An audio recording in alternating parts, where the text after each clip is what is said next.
So I'm sure many of you will have seen Prime Minister Benjamin Netanyahu's speech to the US Congress a few days ago. I want to show you Ben Shapiro unpacking some of the content that he said, the reaction, how it's kind of landed in America. Really interesting stuff. And as we go along, I'll also pause with my own comments.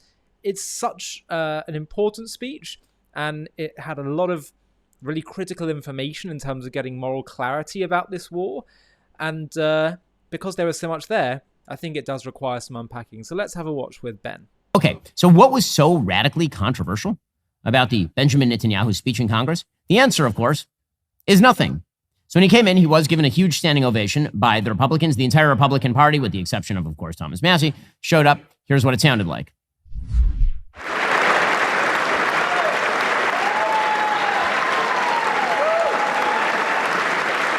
Again, half the Democrats aren't there. They are too busy cheering for the pro-Hamas protesters outside. The Democrats had to go to their number 3, Ben Cardin, in order to even get somebody in the chair behind Netanyahu. Okay, so what exactly did Bibi have to say? Well, the Prime Minister of Israel, Benjamin Netanyahu, he pointed out that this is not a clash of civilizations. It is a clash, instead, between barbarism and civilization itself. This is not a clash of civilizations. It's a clash between barbarism and civilization. It's a clash between those who glorify death and those who sanctify life. For the forces of civilization to triumph, America and Israel must stand together. Because when we stand together, something very simple happens.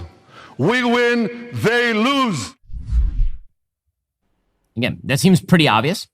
I mean, what is non-bipartisan about that?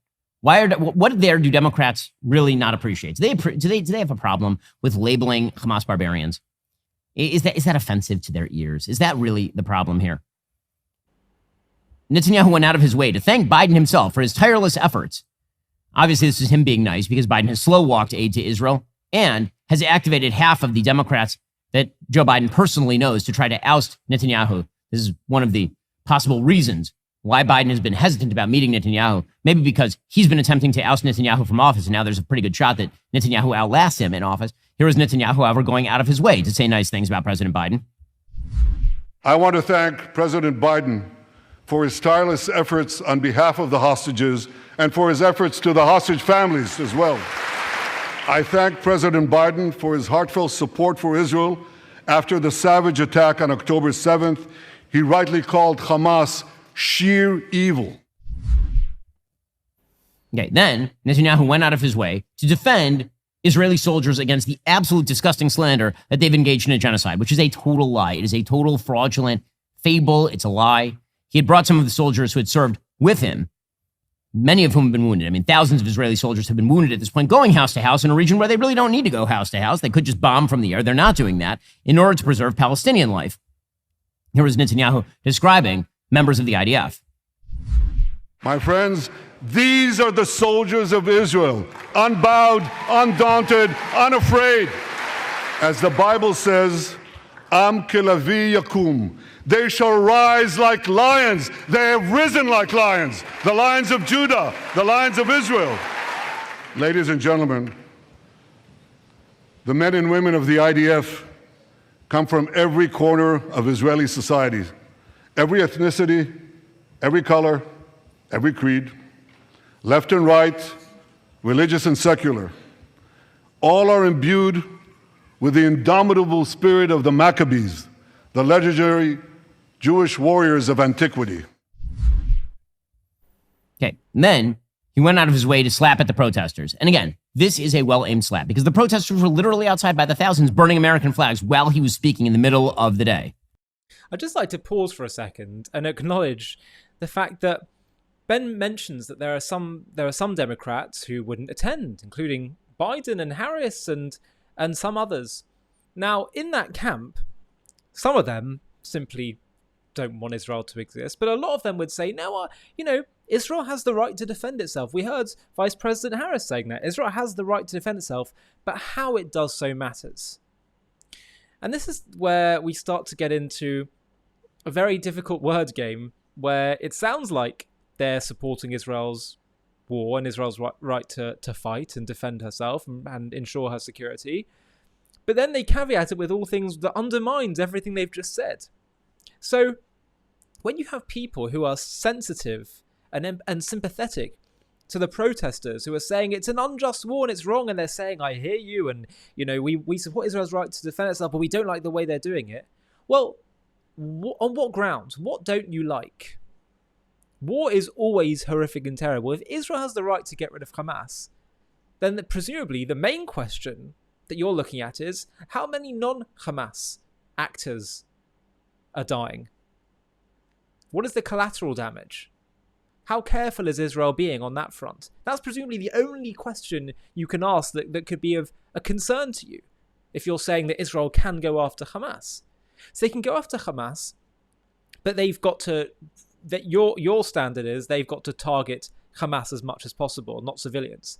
One caveat I always want to throw in is, let's just be clear, many people who may be described as civilians by the press and by international law are totally complicit with Hamas. Okay?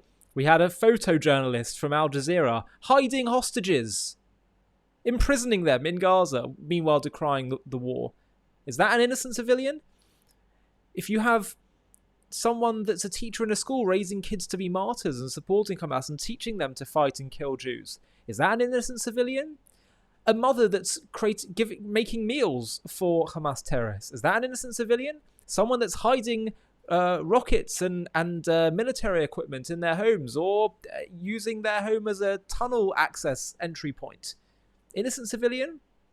80%, it seems, according to recent polls, around 80% of Gazan civilians and in Judea and Samaria, the West Bank, support what happens on October 7th, even till this day.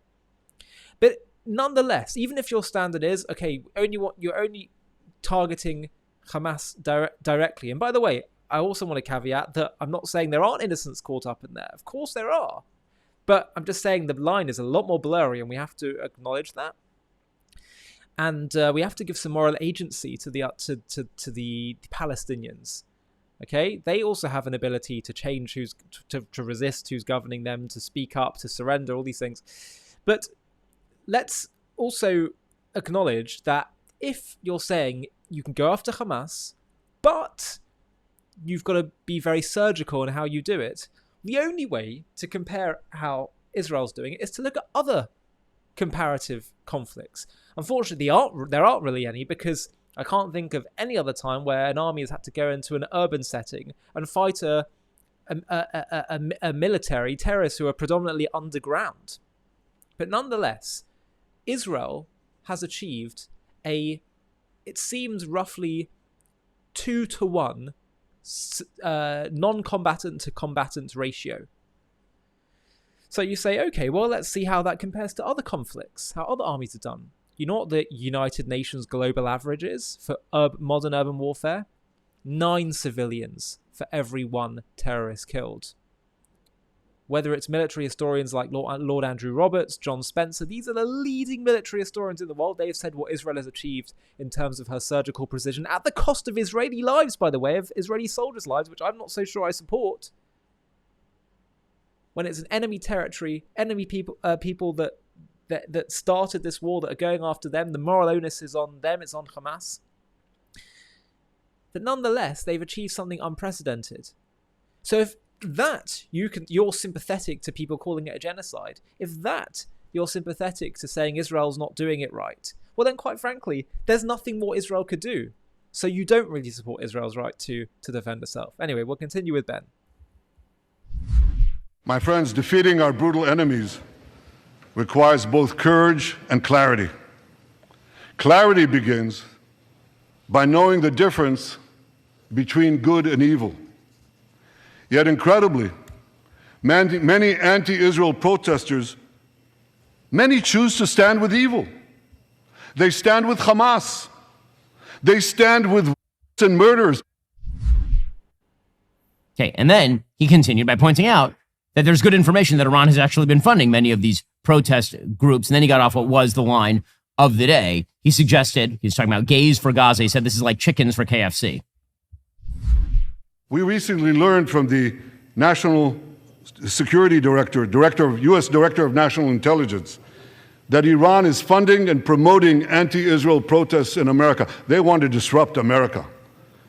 So these protesters burn American flags even on the 4th of July. And I wish to salute the fraternity brothers at the University of North Carolina who protected the American flag against these anti-Israel protesters. For all we know, Iran is funding the anti-Israel protests that are going on right now outside this building. Not that many, but they're there, and throughout the city. Well, I have a message for these protesters. When the tyrants of Tehran, who hang gays from cranes and murder women for not covering their hair, are praising, promoting, and funding you, you have officially become Iran's useful idiots. Some of these protesters hold up signs proclaiming gays for Gaza. They might as well hold up signs saying chickens for KFC. He is, of course, exactly right about it. Again, what here, I understand that it's become partisan because Democrats have decided it's partisan. What here is somehow non-bipartisan? Where is the worst speech you've ever heard a leader give, as Nancy Pelosi suggested? In clip 7, Netanyahu pointed out that Iran is behind all of it, and that Iran hates Israel because it also hates America, which of course is true. Iran does hate America. They call America the great Satan. Israel is the little Satan. My friends, in the Middle East, Iran is virtually behind all the terrorism, all the turmoil, all the chaos, all the killing. And that should come as no surprise. When he founded the Islamic Republic, Ayatollah Khomeini pledged, "We will export our revolution to the entire world." We will export the Islamic revolution to the entire world. Now ask yourself, which country ultimately stands in the way of Iran's maniacal plans to impose radical Islam on the world? And the answer is clear. It's America, the guardian of Western civilization and the world's greatest power. That's why Iran sees America as its greatest enemy. Again, he's right about that, and he points out the solidarity between Israel and the United States when it comes to what the Iranians are seeking to do. My friends, if you remember one thing from the speech, remember this. Our enemies are your enemies. Our fight is your fight, and our victory will be your victory. So Netanyahu went on to describe how he was looking for what he called an Abraham alliance, right?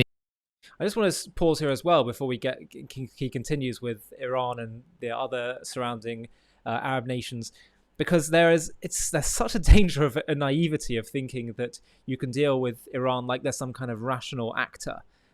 They don't have a deep hateful ideology that's driving them. And that was what led to so many of these foreign policy changes that we saw partly under the Obama administration, again under Biden. Trump had a far tougher approach to Iran, really made them struggle financially and in terms of their military development.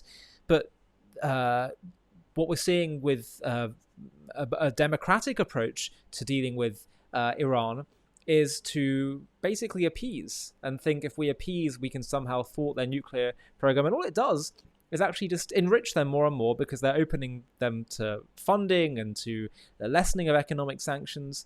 It enriches them. It allows Iran to fund terrorism.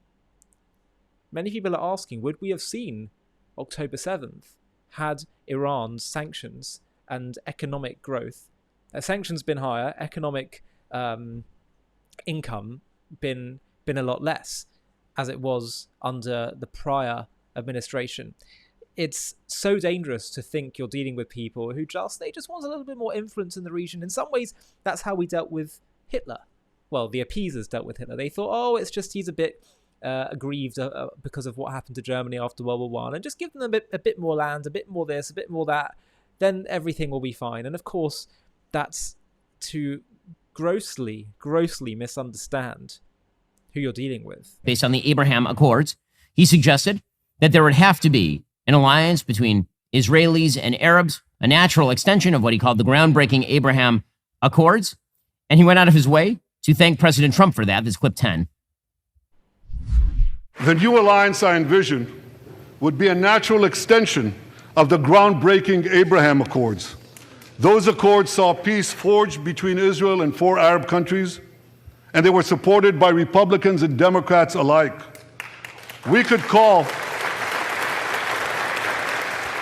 I have a name for this new alliance. I think we should call it the Abraham Alliance. I want to thank President Trump for his leadership in brokering the historic Abraham Accords. Yeah, and by the way, I think that's it's really important to realize that what we saw, the alliance that took place when the surrounding some of the surrounding Arab countries, Jordan, we saw Saudi Arabia involved in shooting down or allowing into their airspace Israeli and American and even British planes in order to deal with the Iranian attack, where they sent missiles and drones into towards Israel.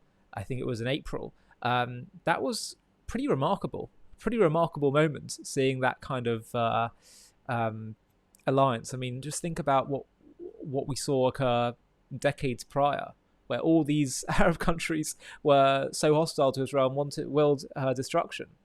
And so I think what we saw from Netanyahu in the speech, and by the way, there were some things that I actually was a bit concerned about in terms of ensuring Israel's strength and having a plan forward, and I'm actually going to make a separate video about that.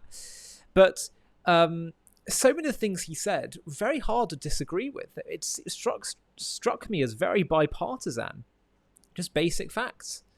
And what's concerning is that it seems like this issue is becoming more and more partisan in America, and for the reasons that I expressed earlier, halfway through this video, they're based on appeasing a base that wants to see Israel gone.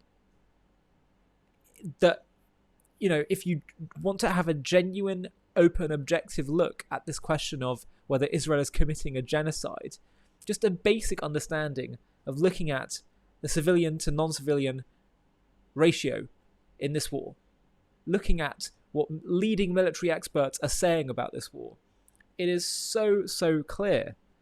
And so the concern is that when Netanyahu can say something that is so straightforward morally, the concern should be for those who are appeasing to a base that is not based on a moral principle. It's based on a hateful ideology of wanting to see Israel gone. And much as people may be concerned about what this will mean for Israel, the main concern actually should be for those who wish to appease immorality, who wish to appease hate and evil. Israel will always find a way through. The Jewish people always have. Are concerned about whether we're alone or not in the world. We've always been alone, actually. That's the truth of it. But here we are. We still stand. Hineni, here I am. The Jewish people will always find a way through. The bigger question is, how can anyone that's involved in this great moment in history, how are they going to be able to look at themselves in the mirror morally? And that includes for all of us, what we do in this process of supporting Israel or not and standing up for what's right or not, but also for anyone involved in this, including these American politicians. So if you want to side with evil, if you want to do things that are going to undermine the Jewish people's homeland or attempt to undermine it, well, frankly, I pity you. That's what that's what counts in life at the end of the day. At the end of your life, you look back and you think, was the contribution that I made to this world for good or for ill? And if you're doing things that is trying to appease and sympathize with hate, there's nothing there to be proud of. Hi, thank you so much for watching. To watch another one, click here. To stay up to date with all our content, click here to subscribe. And if you're able to, you can help support JTV to grow and grow by clicking join below this video, where you can become a member and get perks including early access to videos and private live discussions with me. But most of all, you'll be partnering with us on our mission to change the world.